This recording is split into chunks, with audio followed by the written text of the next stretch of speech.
Stopping TPP is a noble mission, venture. But stopping TPP means not letting FastTrack happen. FastTrack is, they're calling it TPA, Trade Promotion Authority. Basically, what FastTrack does is it says that for the next 6 years, the president can bring legislation before Congress that involves business with other countries, which, by the way, according to the Constitution, is called a treaty. Presidents negotiate treaties and 2/3 of the Senate approve them. This is absolutely a treaty. I mean, according to the Constitution, treaties supersede U.S. law. The TPP, the SHAFTA, will supersede U.S. law the same way NAFTA did, the same way the GATT, the WTO did, the same way the Central American Free Trade Deal does. And you look at the just an insane amount of damage that has been done by all of these deals to the United States, to Americans, to American workers. It's mind-boggling. I mean, just look at what happened as a consequence of NAFTA. This from Public Citizen. Rather than creating the promised hundreds of thousands of jobs, remember both Bill Clinton and George Herbert Walker Bush were saying, hey, let us pass NAFTA, and it'll produce hundreds of thousands of jobs. Well, NAFTA has contributed to the enormous new U.S. trade deficit with Mexico and Canada, which has already equated to a net loss of at least 1 million U.S. jobs, and that was back in 2004.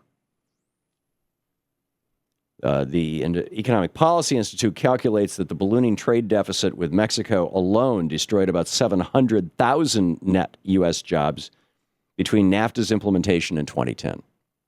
More than 845,000. Now, one of the provisions of NAFTA is if you lose your job because of this trade agreement, the federal government will give you some money to qualify, so that you can train yourself for a job that's still here that hasn't been offshored.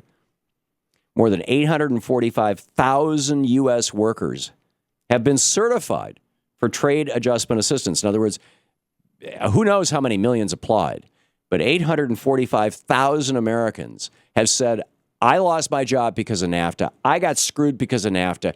Give me some money. And the federal government has given them some money. Now, not a lot, not enough, and it certainly hasn't given them a job. And they had to have lost their jobs, quote, due to imports from Canada and Mexico or the relocation of factories to those countries. This is just NAFTA. Almost 900,000 Americans were, according to our government, certified to have lost their job, which pushes down wages in the United States because it loosens up the job market.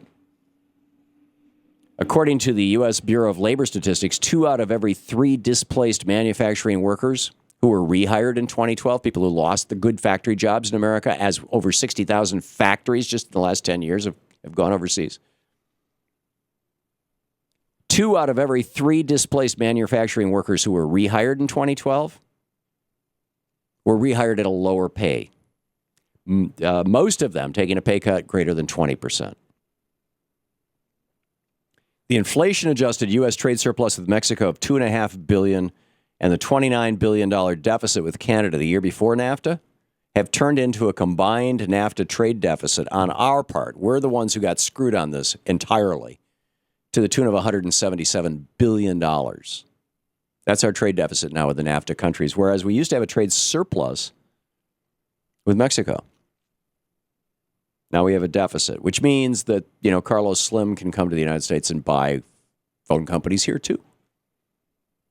In fact, after NAFTA took effect, U.S. manufacturing and service exports to both Mexico and Canada actually slowed down. They didn't speed up. And you say, but, hey, now we get cheap stuff, right? We get cheap stuff from Mexico. Isn't that great? Well, no. The reductions in consumer good prices that have materialized have not been sufficient to offset the loss of middle-class wages under NAFTA. Sorry, you don't make as much. You can buy cheap stuff, but you don't make enough money to really buy the same amount of cheap stuff that you used to buy when it was expensive stuff, but you made more money. In addition to that, these corporations, and this is just NAFTA, these corporations in Canada and Mexico have been suing the United States over and over and over again. The Dolphin Safe tuna one, you probably heard me rant about a whole bunch of times. saying, hey, under these state investor agreements, if your government's rules cost our corporation money, you have to pay us the money we lost. Or if your government's rules prevent us from doing business the way that we want to do business, you have to repay us for the profits we would have made. We don't even have to do business. We just have to say, hey, we got a great business plan here, but it doesn't work because of your rules. Give us money. Seriously. And here's what's happened under NAFTA. More than $360 million in compensation to investors has been extracted from NAFTA governments by investor-state tribunal challenges against toxic bans. Oh, the United States bans toxic products? Oh, you can't do that. Sorry. We're going to sue you. You've got to take our poison.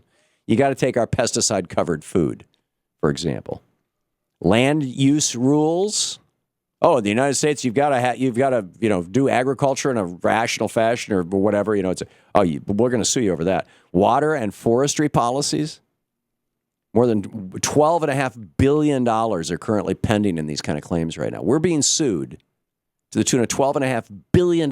This is like the patent trolls. It's like a new business opportunity for businesses. Let's just go sue the United States. We don't even have to do business to make money. The export of subsidized U.S. corn under NAFTA's first decade destroyed the livelihoods of more than 1 million Mexican campesino farmers and 1.4 additional Mexican workers whose livelihoods depended on Mexican agriculture. At desperate migration, pushed down wages in the Maquiladora factory zone and contributed to the doubling of Mexican immigration into the United States following NAFTA's implementation. Real wages in Mexico. You think, hey, we got screwed here in the United States. Did Mexico get screwed too? Well, the corporations know. They made out like bandits. Of course, they always do.